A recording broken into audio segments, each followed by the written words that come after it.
The director of the FBI is breaking ranks with President Obama over concerns that police are behaving more cautiously and less effectively because of fears over viral videos.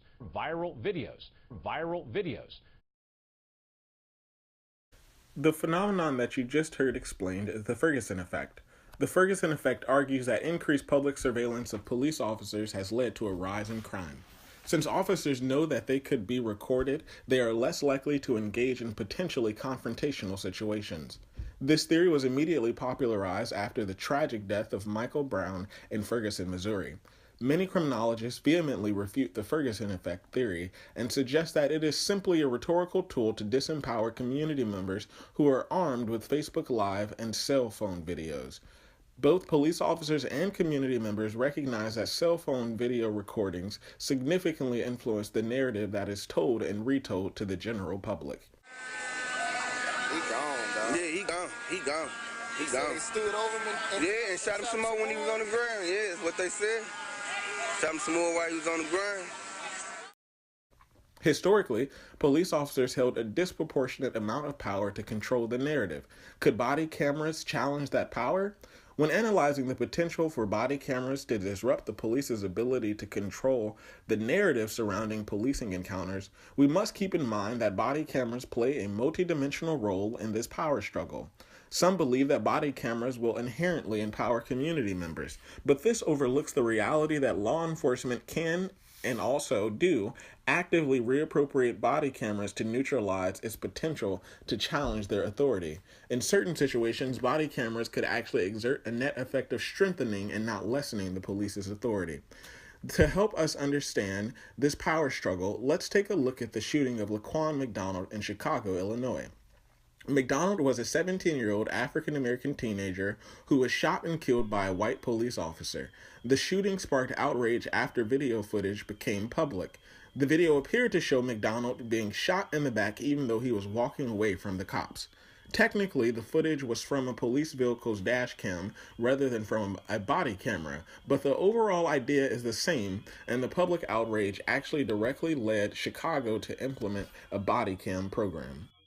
The public availability of the video footage empowered minority communities to push back against prevailing police narratives. For instance, the police officers normally have the sole authority to depict the official narration of the events, and several police officers in this situation corroborated their accounts to state that McDonald had lunged at the officers with a weapon, thus justifying the shooting. Without this independent video footage, minority communities would not have had an effective means of credibly convincing the greater public to trust their word over the words of the police.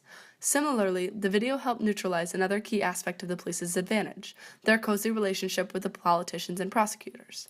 The district attorney declined to press charges against the officer until just hours before the video was finally legally mandated to be released. Amazingly, she had already seen the video more than 1 year earlier. Theoretically, having an increased access to body camera footage can help diffuse this inherent conflict of interest and power imbalance, although we have shown this is not always reality. In reality, police can subvert body cameras in order to turn them into a tool to further enhance their power to control narratives.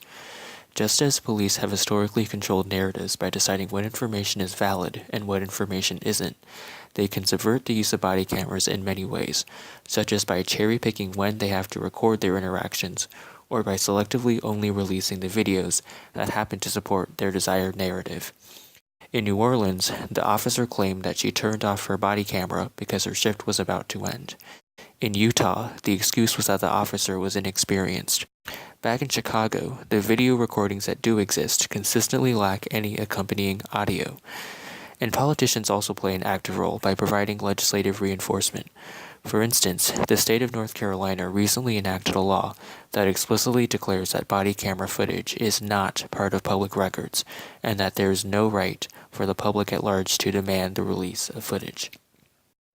In conclusion, body cameras can hypothetically allow minority communities to seize the power to control the narrative, but law enforcement is fighting back by warning about the Ferguson effect, and also by actively manipulating the implementation of body camera programs to neutralize their effectiveness.